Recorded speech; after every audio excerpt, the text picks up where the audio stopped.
This is the X-Zone Broadcast Network, broadcasting worldwide on broadcast affiliates and satellite program providers, including CNN Broadcast Network, Sirius Satellite Network, Star Media, Good News Radio Network, Angel Broadcast Network, Wiki Broadcast Network, and WPBN TV. For more information on the X-Zone Broadcast Network, visit us at www.xzbn.net.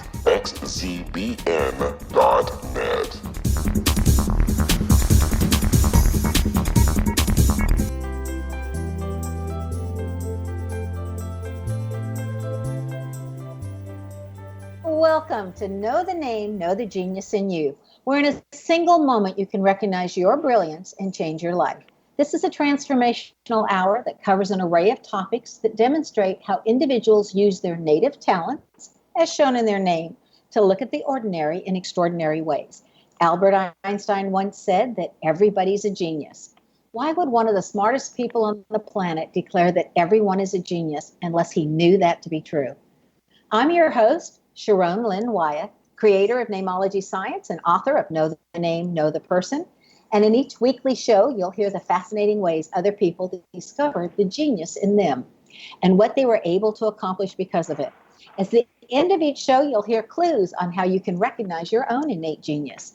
All over the world, people have many, many diverse interests. And in that vein, people have asked about different occupations and areas of life that have highly interested them. People want to know how highly successful people have managed to achieve their genius mindset by utilizing the gifts that are seen in their name using Namology Science. So how does someone express their creative talents, and how does someone share those gifts with others in such a way that everyone benefits? Our expert tonight is Rick Gillis, who has developed his genius in the area of seeking jobs and getting hired. Career expert Rick Gillis has spent thousands of hours advising highly experienced professionals across the nation. The universal problem that he came to recognize among his clients was how very few were capable of expressing or willing to speak of their own commercial value and identify their own personal wow factor that decision makers require. Recognizing this is a cultural problem. Rick wrote his newest book, Promote, Your Work Does Not Speak for Itself, You Do. Promote is based on insight Rick has gained from coaching as well as his own corporate and personal experience. The concept is simple. Rick will show you how to professionally promote yourself and all that you do for your organization, and especially to those with whom you are professionally at the mercy of, management. Rick has authored 5 books on careers and employment and has been seen and heard on radio and TV across the U.S., Canada, the Caribbean, and Australia. Noted and quoted by the Wall Street Journal, Fortune Inc., BlackEnterprise, Univision, Forbes, CIO, NPR, PBS, the HuffingtonPost, and BusinessInsider, to name just a few. Rick has spoken live from coast to coast, east, west, and Gulf. Based in Houston, Texas, Rick is an Air Force veteran, a Forbes contributor, a member of the Forbes Coaches Council, and holds a Bachelor of Science Management degree from Park University. Rick's name indicates that he has learned how to write well, that he thinks quickly on his feet, and that he values honesty more than most. He includes others and wishes to be included. He has a bit of rebellious spirit and aims at being the leader in his field, as leadership skills are natural to him. He has learned the fine value of flexibility and the importance of being a lifelong learner. Welcome to Know the Name, Know the Genius in You radio show, Rick. Sharon, you've already nailed me. We're done. Thanks for having me. I mean, I can't believe what you just said. Thank you very much. The one thing I would maybe hold exception to is that I think I'm still learning how to write. I practice and work at it as hard as I can, and I'm becoming better at it. But I don't know that I'd say I write well just yet. I need help. My editor does the good stuff.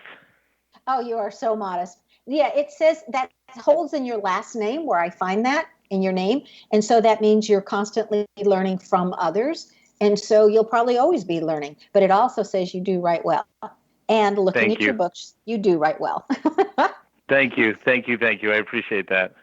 You know, you've had so many jobs, Rick, growing up with the family hardware store, serving in the U.S. Air Force, mixing sound for touring bands, selling cars, selling commercial real estate, having internet and job boards, being a keynote speaker, being an author, a radio host, a TV host.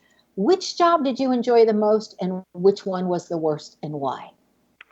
I am standing right now, Sharon, inside my it's a very serious hobby music studio that I have in my house. I mean, I'm fully stocked: guitars, drums, bass, amplifiers, recording deck, console, microphones. I'm completely outfitted. And so honestly, I would have to say, although it was absolutely the least lucrative, was being on the road mixing sound for bands. And so I call this my serious hobby. It's not something I'm trying to make a living at, but I still work at it. And I think the other thing, though, has been how gratifying, and believe me, I never sought this out, becoming a public speaker and sharing information with people. And because I do have some insight, and it comes from 10 years of being in the internet business. I helped start the first job board in Houston. I spent 10 years calling on hiring managers of all types, from staffing companies to CEOs to business owners to HR professionals. So I was on the outside looking in, and I want to share what I learned, and that's what I'm doing right now. So which was the worst job that you had? And what selling did you cars. learn from and so the best pay, but the worst job, right? It was, let me tell you what's interesting, because I tell people it's the best job I ever hated. And I really mean that in the sense that I hated. I was in El Paso, Texas. That's where I'm from. And it was hot as heck. And I was out there working on the pavement, and it was and I did really well. I never took number one, but I came in number 2 in my region. But I hated selling cars. On the other hand, looking back on that now, I know how much I learned, because I learned how to overcome obstacles. I learned how to size up people pretty quick, because you have to. Otherwise, you're wasting time on somebody who may or may not buy.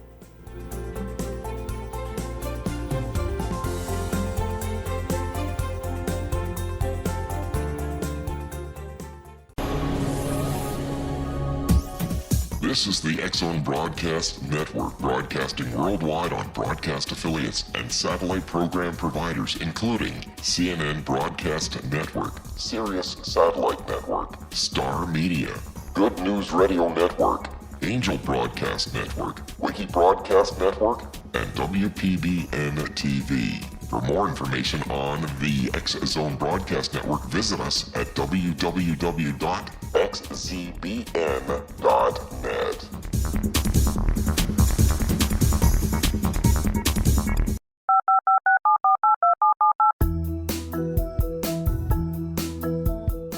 Did you know that when you're on the road with limited data or Wi-Fi, you can still listen to the X-Zone Radio Show with Rob McConnell, The Science of Magic with Gwilda Wiyaka, X-1, Dimension X, Space Patrol, and every minute of the X-Zone Broadcast Network by calling 213-401-0080, courtesy of Audio Now.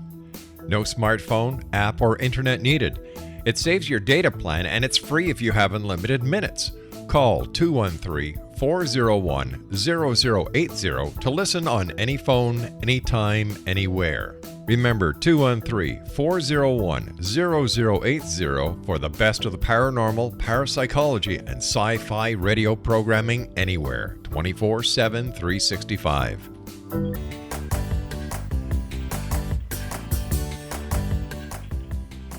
Welcome back. I'm Sharon Lynn Wyeth, and you're listening to Know the Name, Know the Genius in You, which is being heard on xzbn.net and knowthename.com. Our guest tonight is Rick Gillis, whose website is his name, RickGillis.com.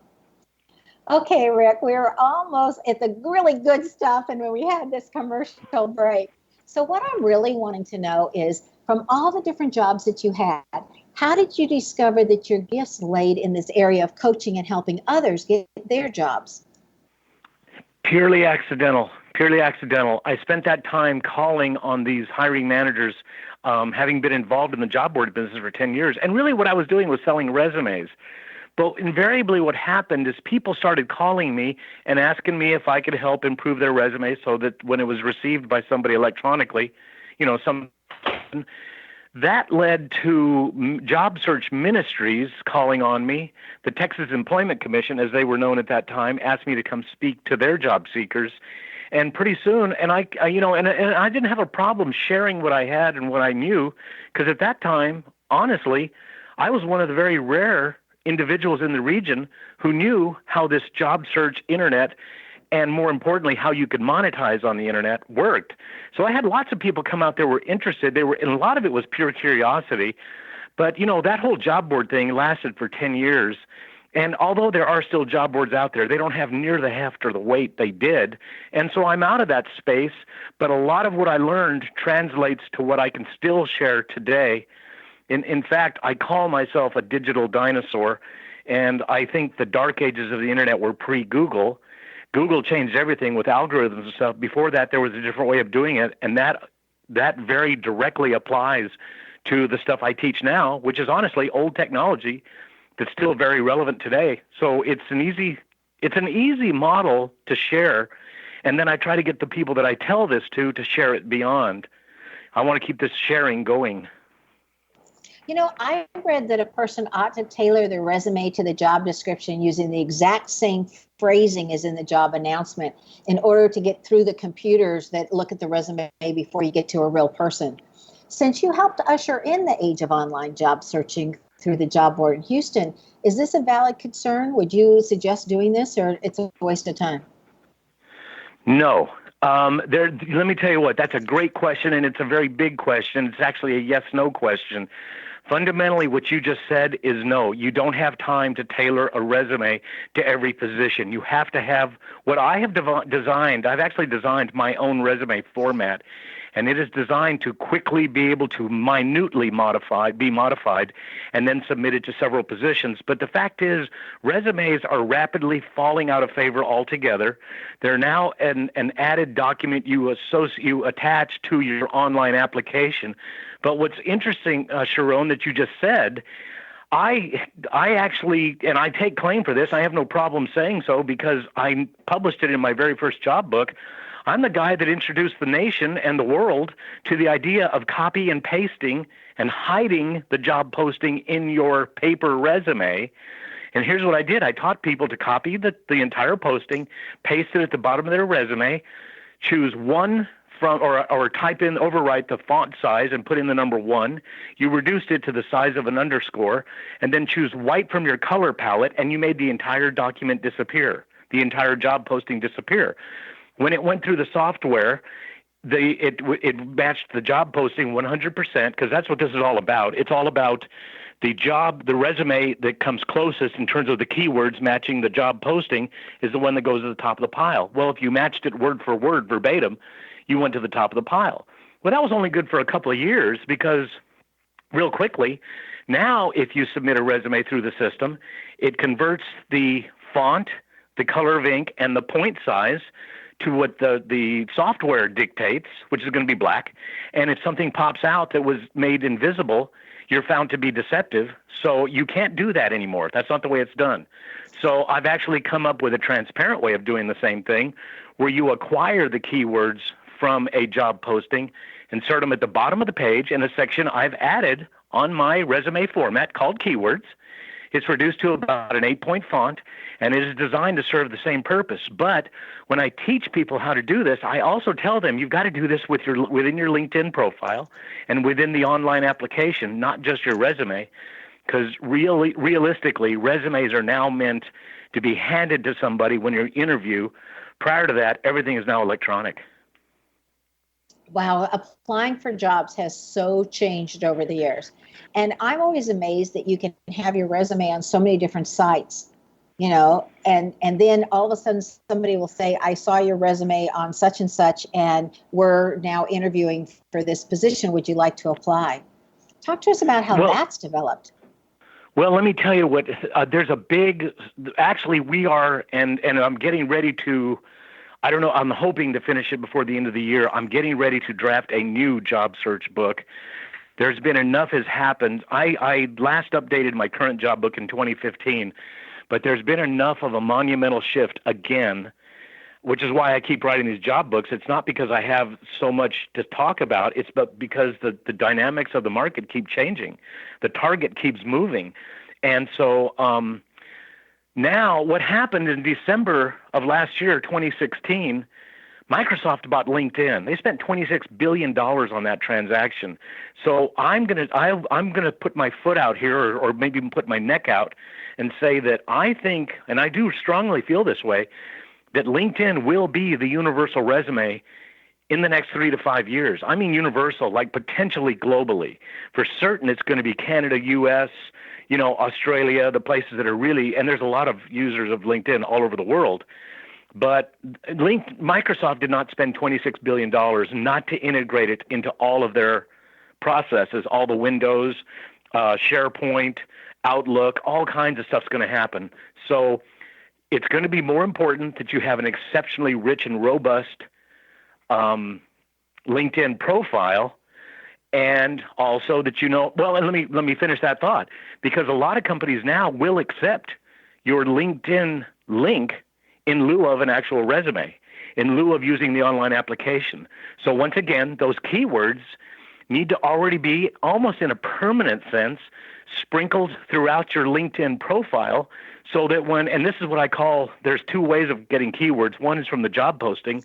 One is the generic terminology we all use on the job. If I was to sit down with a bunch of attorneys, they would know within about 3.5, 4 seconds that I'm an imposter. I can't speak the law. But I can speak about internet, I can speak about music, I can speak about a lot of things that are my specialty, like things that are your specialty.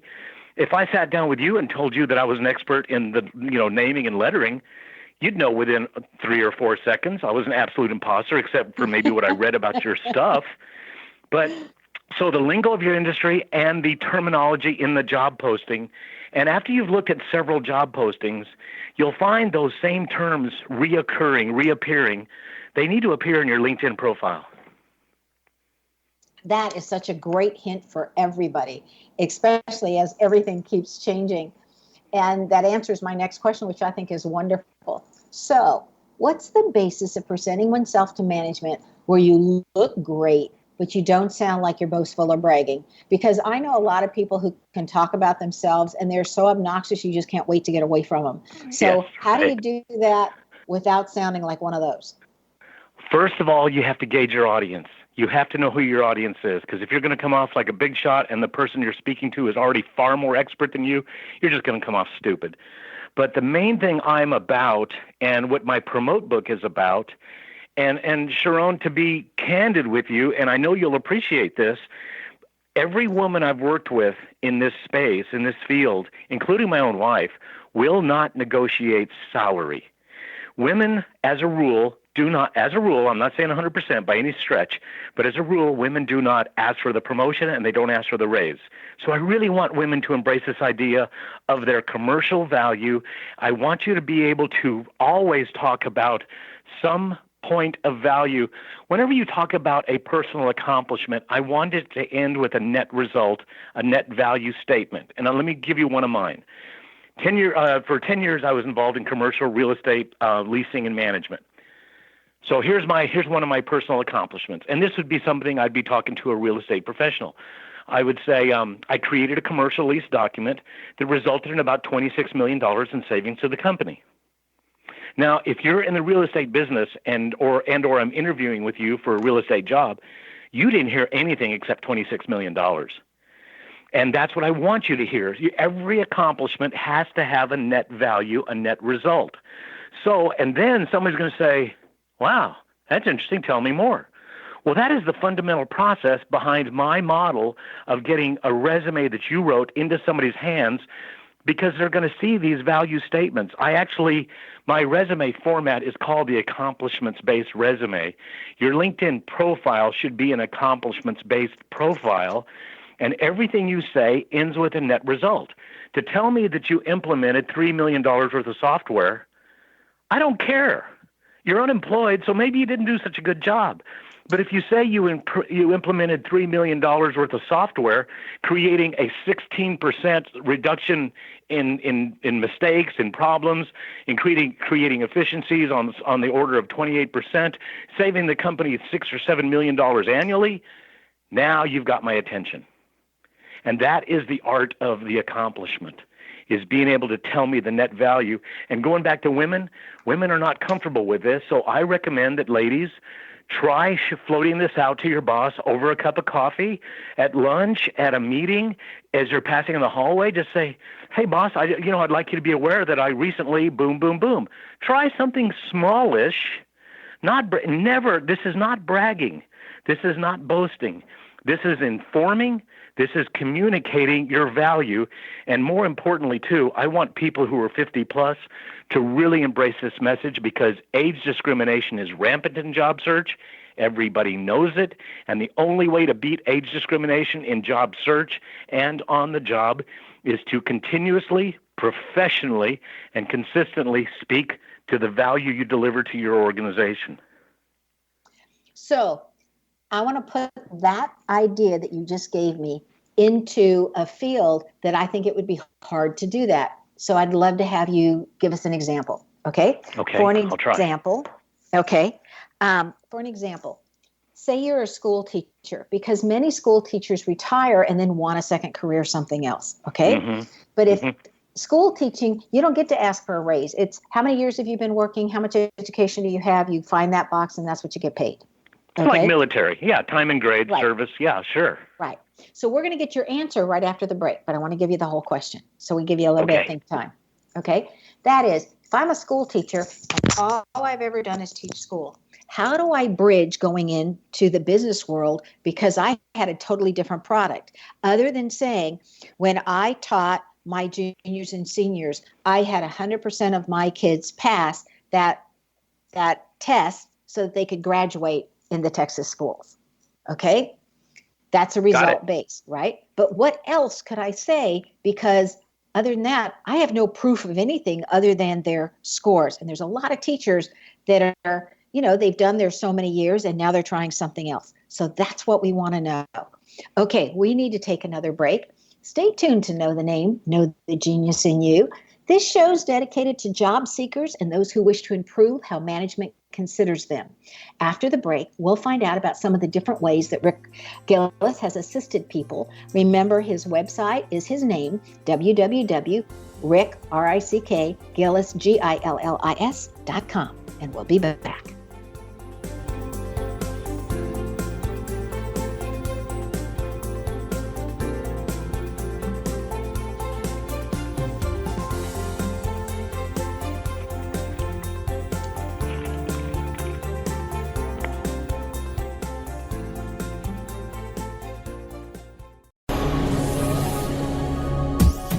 This is the X-Zone Broadcast Network, broadcasting worldwide on broadcast affiliates and satellite program providers, including CNN Broadcast Network, Sirius Satellite Network, Star Media, Good News Radio Network, Angel Broadcast Network, Wiki Broadcast Network, and WPBN TV. For more information on the X-Zone Broadcast Network, visit us at www.xzbn.net.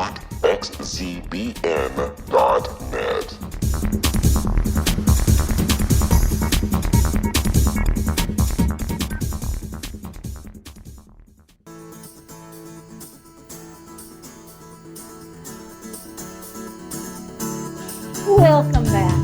I'm Sharon Lynn Wyeth, and you're listening to Know the Name, Know the Genius in You. Our guest tonight is Rick Gillis, who can be reached via his website, rickgillis.com, and he's our career expert. Rick, before the break, we were asked about how does somebody in a job that seems very rote or non-business oriented because they do a product that's not available or clear, like teaching, how would they use result-oriented statements and able to do what you said to do and able to get their resume to the top of the pile? Okay, you ready? Yes. Let me tell you what this applies to, and you alluded to it as well, didn't you? Heck, you didn't allude, you were direct. This is similar to military, where you put in your time and grade, you get your service, you get your rank, and a lot of it is based on your time in the service, like schools. You get your pay increase based on, you get a master's degree, you get more money, that sort of thing. I would also go and throw at you that this is similar from my point of view, because I've had to help a lot of people do this. I've helped a lot of what I call professional moms, stay-at-home moms, get back in the workforce. And here's now number one, very importantly, you need to get out there and apply for a job. And some of the stuff I'm going to talk to you about, you want to do it kind of tongue-in-cheek. And especially the professional moms, and that's what I call them, because, a mom is worth a ton of money. She just doesn't get paid for it. But moms going back into the workforce have to kind of have a tongue-in-cheek, and they talk about being the CEO or the COO of the Peterson family, and she was a psychologist and, cook and, chaperone and all these things. We get all that. It's the same when we come to military. Similarly, it's the same when we go to school teaching, because as my son asked me a kind of a similar question, Sharon, when he was coming home from the military. He served in Afghanistan. He spent 10 months walking up and down mountains. Seriously, that's about all he did. Yes, he fired a gun now and then, and so he asked me, we were talking about, I said, do you need some help with your resume? He said, what am I going to put on my resume? That I was a designated marksman and I walked, around. I said, heck no, Tori. I said, what you're going to talk about is leadership, responsibility, up to the challenge, able to take a lead, able to command, authority. And that's really where we go with the teacher thing. Because, first of all, what you said earlier, Sharon, is exactly right. Yes, you took 30 students, you took 40 students, whatever it was, annually, and moved them through to the next grade, which is a heck of an accomplishment. And you can actually express that in terms of the economic value derived from those successful students who went on to college and went on to create a job and a career and buy homes and buy cars and have kids. That's a heck of an economic impact as a teacher. My son in the military was the same thing. He was responsible, and we did put together a resume that spoke to his responsibility, his ability to take the lead, take charge, and he's done really well. He now works actually with a government agency, and he's doing crazy well. And the professional mom, I worked with a woman who we kind of did this, and we did this tongue-in-cheek. She was a Texas certified chemical engineer, certified by the EPA, and she took 12 years off to go home and have kids and raise a family. And she came back to me and she asked for some help. And we went through the same process. What we did is we, first of all, reinforced how good she had been previously in her EPA Texas chemical engineering job. When she had left, she had been at the top of the game. Then we talked tongue-in-cheek about how she had successfully managed to herd and raise, and we kind of used that term, and we had fun with it. And I told her, I said, look, anywhere you go that you're interviewing with somebody that does not have a little chuckle, a little bit of a sense of humor about you're presenting it this way, I can tell you categorically right now, you don't want to work there. So go ahead and play it out. Maybe get a little bit in their face. They might appreciate that. But the fact is, the responsibility level of you having my kid in your room for 6, 8, 10 hours a day, and then leading them through and successfully seeing them through to the next grade, and then eventually getting them graduated and preparing them for college and then a career, that's a big deal. So I don't think this is that hard.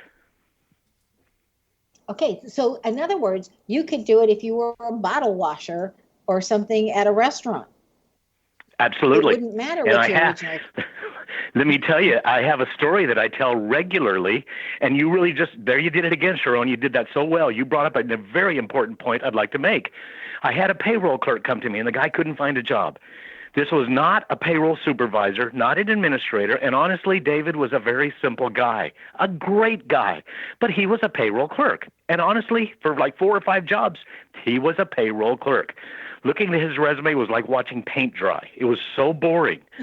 But he came to my office, and he's sitting across from me at my desk, and he's going, I'm ready to beat him up. I'm not joking. I was getting so frustrated. I was ready to reach across my desk and box his ears in, because I'm like, David, there's got to be something you have done in your career that you're proud of. And this guy was like 36. He wasn't a brand new puppy out of college. And so finally he kind of drops his shoulders and slumps down a little bit, and he goes, well, Rick, the first payroll I did for a giant energy company, I did 6,000 paychecks and I had 0 returns. And I looked at him and I wanted to reach across again and pop him off the top of the head, because I said, what took so long to come up with that? That's a big deal. You don't mess with people's money. You don't mess with their hours. You don't mess with their taxes, withholding, all that stuff. Plus, he knew the software. His first time, he did 6,000 paychecks, had 0 errors. And I said, what took so long? And he just looked at me and he goes, well, I was just doing what I was supposed to be doing. And, that was prolific for me. That was a big deal moment. And that's why I tell that story. It's in the book. It's in both of my books, the Job and the Promote book, because it said the truth. Doing what you're doing and doing it consistently and doing it long term and on a regular basis and doing it well is worth tooting your own horn about. I feel strongly about that. So you're promoting yourself. And okay, in my own history, because I was married to someone in the military, I moved consistently. He always had a job where we arrived, but I never did. Right. And I had to go in and sell myself. Okay. Right. And I was always of the attitude that I can do whatever you need done. Okay. Yes. Like I can do that. Okay. So what I have found, though, with all of those, because some of my accomplishments with kids speak for themselves when I was teaching. So what I found, though, was that the positive attitude I came across with was more inviting than my background. So talk to us about how attitude makes a difference. Attitude, there's an A, B, C in here, because the A is, I'm so in your face and I'm so gregarious that I have to really pull myself back. Then there's the B person who's just got that perfect little mellow flow with everything that we might have him slow down, we might have him boost it up a little bit. And then we have the other person, which usually is more of the problem, is a person who is really introverted or not comfortable speaking to their value, that we got to pump them up a little bit. So I appreciate what you're saying, and there's no question that the military, by virtue, and listen, I'm from El Paso, so that was Fort Bliss Army, the second largest Army base in the United States, and there were a whole lot of women that were married to military men who worked as cashiers and as the store clerks at the big department stores and all that stuff, because they knew they were going to be moving on. They really couldn't land a career.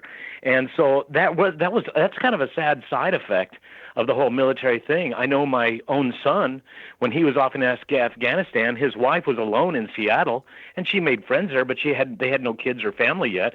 And so she had a full-time job.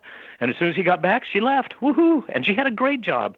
So I'm going to tell you, attitude has a lot to do with everything. But that said, let's also remember, too, that we all gravitate, birds of a feather, flock together. People find their comfort zone, their right place, their right industry, that kind of thing. And, fortunately, here I am at my age, I finally found what I like and what I'm good at. I can tell you that at 35 and 40, I never would have ever thought of writing a book. I never would have ever thought of standing in front of an audience and speaking. Not a chance in heck. I would not have done that. So, and there's a little bit of a grace in here too, that I found my way, or I've been directed. There's things that have just happened. I mean, I started working with these two guys that were launching this job board out of their home. My wife was in her first year of law school, and I called her up one day and I said, hey, you're going to have to trust me on this, but I just took a job working with two guys out of their dining room. And she goes, okay, you know what you're doing. and it worked. And we did. And you know what? It was interesting, too, because we were the first in town, seriously, and because we were the first, we had, seriously, it was unnatural. We had no competition for about 18 months. We were just printing money, and I wasn't an owner, so I didn't get a big chunk of the change, but we were printing money. seriously. And, of course, that's why 3 years later or 2 years later, there were some 70,000 job boards around the country. Because it was a successful model. It was a successful model, and it's all the startups have kind of come out of that. Job boards were one of the first places you were able to monetize the Internet. It was one of the very first. See, I would have never thought about that had you not just said that. Well, let me tell you. Go ahead. Yes. In your book, Promote, your work does not speak for itself. You do. In that book, you address the value of being able to promote yourself and state that this is a survival skill in today's world. So what do you mean by survival skill? In other words, if you don't know how to do this, you're going to end up in the trash can? Perfect. Yeah, perfect. That's it. You just answered the question. Thank you. Let me tell you what I tell people. Seriously, Sharon, when I start my presentation, And I'm staying with this right now. I could be changing it up, but the very first thing you see on my PowerPoint, and a big screen, and the bigger the better. I just recently spoke in Las Vegas, and I was out there at Bally's, and I got a chance to put it on a huge screen, and it was really wonderful. I start out with, and I'm over 60, but I start out with a slide that says, if the idea of being over 60 years old and not having achieved what you wanted to do bothers you, ellipse, ... The next slide says, then this says, promote yourself. It's not an option. And then I go to a slide that all it says on the slide is 40 years.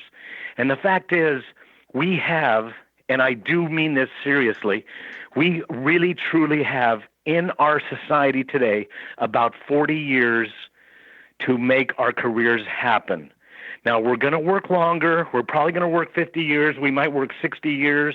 I'm just on the other side of my 40 years in my career. But I'm going to tell you categorically 40 years is the reason, because of a little thing called age discrimination. And I already talked about this earlier, but I really, really mean it. Age discrimination is going to hit, and people are going to get kicked to the curb who were completely talented, skilled, credentialed, experienced. But somebody sees, for whatever reason, that they're going to get kicked. I think there's a lot of people that end up, especially men, because most of my clients tend to be 50-year-old men who never saw it coming.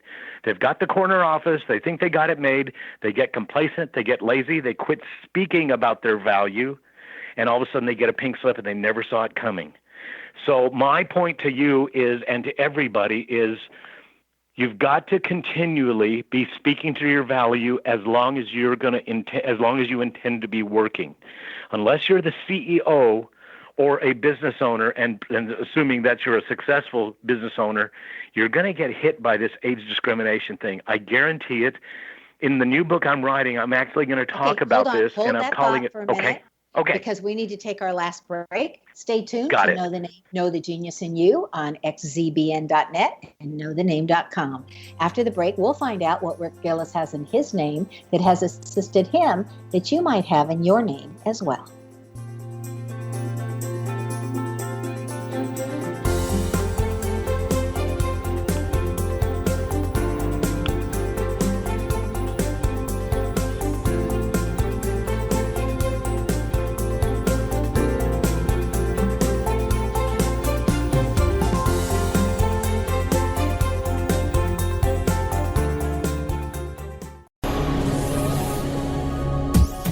This is the X-Zone Broadcast Network, broadcasting worldwide on broadcast affiliates and satellite program providers, including CNN Broadcast Network, Sirius Satellite Network, Star Media, Good News Radio Network, Angel Broadcast Network, Wiki Broadcast Network, and WPBN TV. For more information on the X-Zone Broadcast Network, visit us at www.xzbn.net.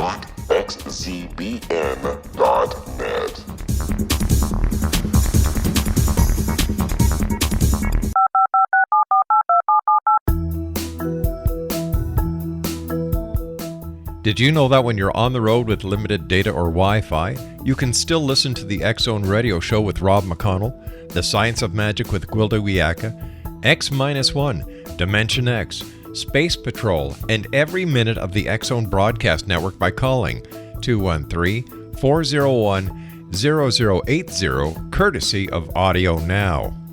No smartphone, app, or internet needed. It saves your data plan, and it's free if you have unlimited minutes.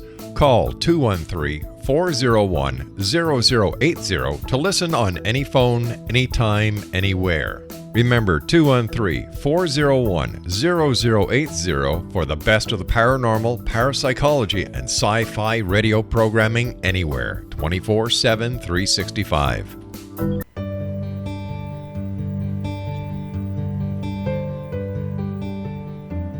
Welcome back. I'm Sharon Lynn Wyeth, and you're listening to Know the Name, Know the Genius in You.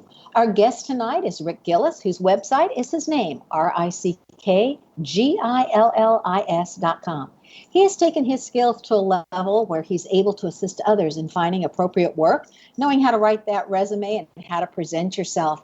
As he says, your work does not speak for itself, you do. Okay, Rick, you were just about to talk about your latest book, when I had to cut you off because we were going to a commercial. So And that's fine. I understand. Well, and the last thing I wanted to finish, though, is one of the ideas I'm going to put in this new book is I have come up with, and I don't know if you've seen The Lion King, the show, the Broadway show, or the animated movie. Fabulous. I love the costumes. Absolutely stunning, no question about it. But I am going to write a piece about the circle of life employment style, because the circle of life is when you start hitting 50 plus, there's going to be a 37-year-old who's going to be applying for the same job, or you're going to get kicked to the curb for a 37, 40-year-old who's got a little bit longer runway, has a little bit better knowledge of technology, and that's usually as a result of somebody not consistently speaking, letting the powers that be know of the value you continue to contribute. And so at a point when you're making $100,000 plus a year, if you're not generating, probably on the order of $1 million or more a year in value, you're not going to stay there.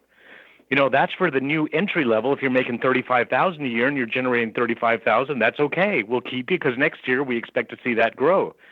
But when you start hitting those senior levels, you got to really deliver. You have been so successful in so many different fields. How did you get so great at what you're doing versus others who have attempted the very same thing? What was the difference? And I assume we're talking here about the writing and the job search support and the personal promotion thing. I honestly think, because I have thought about this, what I talk about is significantly different than everybody else that's just telling you to watch out, don't miss any typos. That's not beneficial. I think it's because I did not come from this field. I am not an HR professional. I've never been in staffing. I've thought about going into staffing because I've been so close to this. And a lot of my personal friends, honestly, are HR professionals because I spent so many years calling on them. But I was still on the outside looking in, and I would see things from a perspective that was different, that sometimes I would alienate people and upset these people that are in the field because I can see what they're doing and I can say that's categorically wrong. And so that's the only thing I can tell you. I regularly speak in front of HR professionals who are seeking a new employment opportunity, and I'm telling them stuff they don't know. And it's because what they do is so it's so siloed. There is a compensation and benefits person. There's the recruiter. There's the generalist. There's the et cetera, et cetera. And so I've stood on the outside looking in for all of this. And honestly, again, you said this earlier too, because I read a lot and I study a lot, and I try to stay involved in all the forums that I can to watch what is new and leading edge. I can look at that stuff and go, that's a hit. That's going to win. I can look at other stuff and go, that's a bomb. That'll be gone in 3 months. Well, that is a gift in itself. I have found also applying for different jobs, people who look younger than their years, since it's not legal to ask how old somebody is. If you can look younger than your years, because I remember when I got hired and I was in my 60s, and later on, like 4 months into the job, my boss looked at me and he says, well, we've got this many more years. And I looked at him and I said, I don't think so. And he said, what do you mean? And I said, well, how old are you? And I said, well, you've got that many years, but add 10 to your age, and that's how old I am. And he looked at me and he says, no, I figured you were a few years younger. So I think your energy, it's not necessarily looks, it's energy, that if you have a lot of energy as you go in, people sense that, and then they feel like you're younger than you are, and that helps that age discrimination thing. I absolutely agree. Okay, I want to know about your 3-part accomplishment statement. It is exactly this. It is so simple, it's almost comical. If I was talking this, I would say I was responsible for blank that resulted in blank. I was responsible for creating a commercial lease document that resulted in $26 million saved. What I like to tell people and how I'm using it to describe now is responsible. And if you were writing this down, you never say I. If you're writing it in a resume, you would say just a bullet point, responsible for what that resulted in wow. And that wow piece is has to be the one that's going to get somebody to say, tell me more. And by the way, too, Sharon, when anybody ever writes a dollar number in a resume, always use the zeros. In other words, don't put 1.2 in the word million. Don't put 1.2 mm. Put 1, 200, 000. We love to see zeros on a resume. Well, and it looks a lot more impressive as it jumps out at you. It's very impressive. You bet. It'll jump. It's like a great photograph. That focal point will jump right off the page at you. I mean, Target and Macy's know how to do this. You should too. In math class, I was a math major and I have my master's. Okay. So we were I know always that, taught, right? So we were always taught that you spell out any number less than 100 and you write out any number greater than 100. Would you say that's also important in a resume, or just, put digits for all of them? You know what? I have a little bit slightly different, and I'm really pleased to hear you say that, because I was not aware of exactly. I have always written out 20 and below. At 21, I'll start using the digits. Now, that's me, and that's kind of my customary thing, so that's what I've done in the book.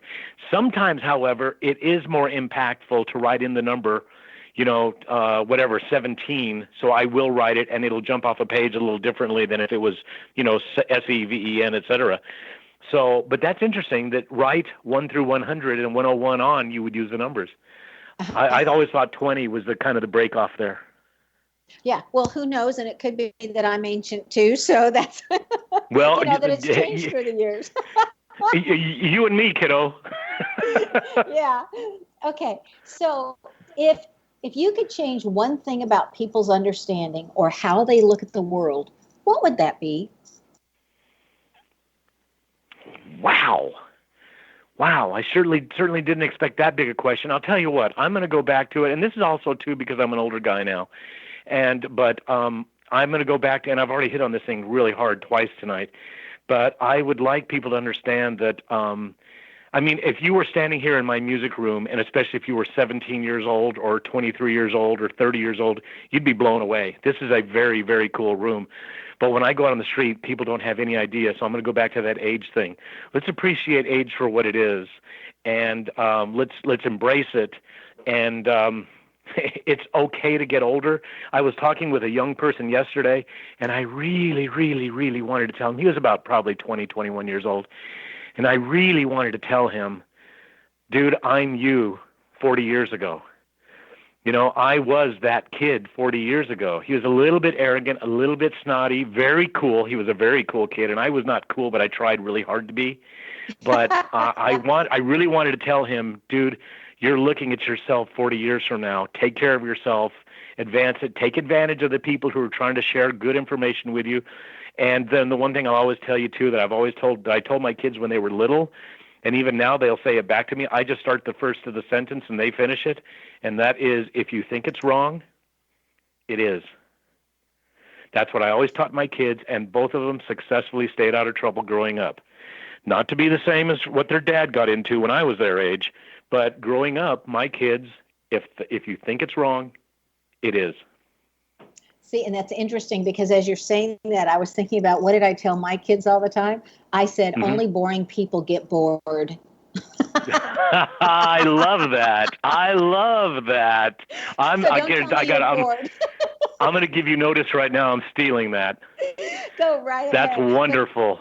I hate That's it. wonderful. They go, Mom, I'm bored. And I look at them, I go, only boring people get bored. Come on, think of something. Get bored. Exactly. Get creative. Go do something. That's sweet. I love that. So what would you like for our audience to take away from this interview? You know what? Based on what I'm doing and what I'm trying to do is, don't be afraid to promote yourself. Like the subtitle of the book says, your work does not speak for itself. You do. I don't care if your boss works in your cubicle. I don't care if they're 16 feet away, 60 feet away, 600 miles away. Do not ever assume your boss knows what you do. And always make sure when you're floating these out, this is an important piece that I neglected to say earlier, talk not just to your immediate supervisor, but also her supervisor and then his supervisor. Because when your immediate supervisor leaves, and if you haven't shared your accomplishments with those above, you may miss that promotion that you could have gotten because your boss knew all this stuff, and that knowledge is currency. It's as good as money in your pocket. So absolutely positively share it around. Once again, doing it appropriately and consistently. This is not bragging. It's not boasting. This is communicating and informing, and it's appropriate. And let me tell you what, too, your boss takes credit for your wins. When I was in the commercial real estate business, I would say, listen to the arrogance of that, I leased 10,000 square feet. Do you know how many people it took to make that deal happen? Probably 15 or 20 people. But I would say, I leased 10,000 feet. Well, your boss is doing the same thing. Hey, I just sold a $10 million deal. Oh, my God, you and the 30 people in your department. But so you've got to always be thinking like that. It's a true statement. And listen, that's not inappropriate. That's not inappropriate. I'm talking about me. I managed all these people. Woohoo. But you can do the same thing. You take credit for what you did and contributed. Well, with that, we'll need to say goodbye. This was such a pleasure, Rick. Thank you so much for coming on the show. All right, Sharon, guys, this was wonderful. Thank you. Be prepared and surprised and pleased when you get to experience Rick Gillis's work. His website, again, is www.rickgillis.com. Rick's name excels at thinking quickly on his feet with the CK in his name. If you have a CK in your name, then you too can think quickly on your feet. Do you know where your genius lies? I'm Sharon Lynn Wyeth, host of the radio show Know the Name, Know the Genius in You, which can be heard every day on various hours at xzbn.net, radio, and knowthename.com. This is Sharon Lynn Wyeth, signing off.